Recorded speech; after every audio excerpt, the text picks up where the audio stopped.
So tell me, Stephen, about 1 Corinthians 12:28, about the administration in the church and apostles, prophets, teachers, miracles, gifts of healing, gifts of help, administration, and the variety of tongues. So tell me about that. Righto, well, I can tell you about that. That is, they are the giftings and the rankings in the church. I'm trying to get back to the apostles' doctrine and the apostles' teaching. I mean, how much of what you think church is come from the Dark Ages and tradition and religiousness. And we carry it on as if it's the apostles' teaching when it is not. And this is the gifting. First is the apostle, then the prophet, then the teachers. Well, that goes in line with pastors, and that's part of the fivefold. Miracles, gifts of healing, gifts of helps, administration, and a variety of tongues. Now, what's happened in the church is in the Dark Ages, when church was church and state, they issued a license to speak. The government was in charge of the church, and they issued a license to speak. Not many people could read. I'm going to say read English. Not many people could read anything. And so you had one man talking at people, and they just had to take his word for it. He was in charge. He was the ant's pants. So that pastor, which falls in line with teacher, shepherd, was the ant's pants. There was no one above him. But there is the apostle and the prophet above them. And that's still in line now. If an apostle or a prophet comes into the church, he's discarded in a lot of ways, unless he's already got a pastor's ticket and he's been invited on the pastor's terms that runs the church. But the pastor or the shepherd is not the head of the church. The apostle, prophet, is way above him, and yet they resist them. And so I always wondered why I had problems trying to fit into the church, because my gifting's above teacher, pastor, shepherd, whatever you want to call them. My gifting is in correction and direction, which is above that. And they don't like it because, like Paul, they resisted him. A lot of the churches, when he was coming, they said they don't want him there because we're the ant's pants and we're not having him tell us what to do. And so the correction and direction more or less gets shunned. We've got to get back to the apostles' teaching.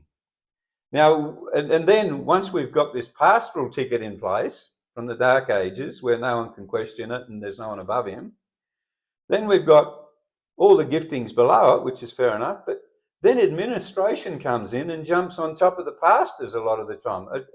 A lot of the teachers and the shepherds, the pastoral area, gets told what to do by administration. Well, administration might be important in the world. You know, you have the manager of a company and then the assistant, and then you have administration and then you have all the workers below it. Well, the church isn't like that. The top of the church is the apostles, prophets, evangelists, shepherds and teachers. But at the top is the correction and the direction, these two. And but down at the bottom, if you read that list of those rankings, administration is just below gifts of helps and just above the variety of tongues. It's not at the top. It doesn't tell the apostle and the prophet what to do. Neither does he tell the teachers or the shepherds what to do. It's down the bottom. The giftings are at the top, give direction to those that are below. Correction and direction. They tell administration, now I want you to pay the power bill or go and do this and go and do that. It's not the other way around, where administration's on top of these gifts, these appointed positions, apostles, prophets, teachers, miracles, and go. I remember trying to tell someone who was doing a good job in the church last year. He was running around behind the scenes and he was getting the food ready. They were going to have a supper after church. And I pulled him aside and I said, you know, you're doing a really good job. I said, you've got a ministry of helps. You know, you're doing behind the scenes stuff. You know, without it, it wouldn't happen. Nobody would have something to eat after dinner, and we wouldn't be able to talk and share scripture and do whatever we do. And he come back the next week annoyed. He was a big fella. He stood over the top of me. He said, I'm more important than helps. I'm administration. Because he thinks administration's at the top. And I was being polite to him. And I said to my wife later, I called him Ministry of Helps. That's one above administration on the list and just above the variety of tongues. He thought administration was at the top. You see, that's the whole ship and the structure that the apostles have put in place has virtually gone upend to where pastors are the top and administration's above them. But that's not the way the apostles put it in place. But they were opposed even in their day. There was a woman there that he called Jezebel that resisted him. There was a couple of church leaders there that resisted him. Correction and direction. The church doesn't like it. They want you to just say, well, you just worry about yourself. Just worry about you and your walk with the Lord. But we're called to bring correction and direction to the church. It's these two. Is that like Moses and Aaron? Moses was like the apostle and Aaron was like the prophet, wasn't he?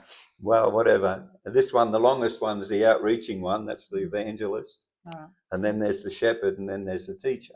Yeah. But these two, the church doesn't want to listen to because all of a sudden this guy down here thinks he's the number one and these fellas don't exist or don't matter. That's it. We can repel them. We don't care. We've got the license.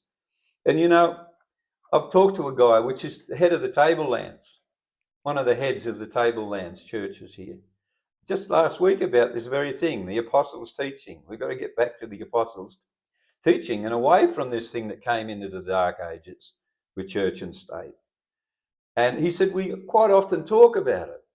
And he said, and we all agree that is right. What you're saying is right, but we don't know how to implement it. And I'll tell you why they don't know how to implement it, because the pastor would have to stand down and throw his ticket in the bin because he's not the head of the church. But under his ticket system, he is.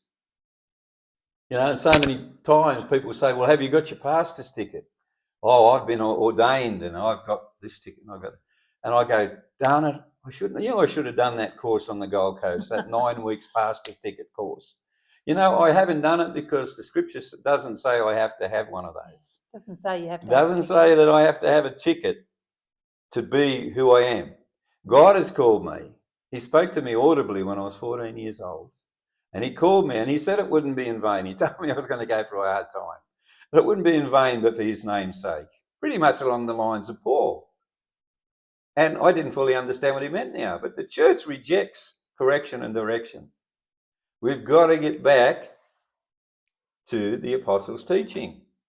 Forget about the Dark Age stuff. A lot of the stuff that you think is church has come in through religious tradition from the Dark Ages.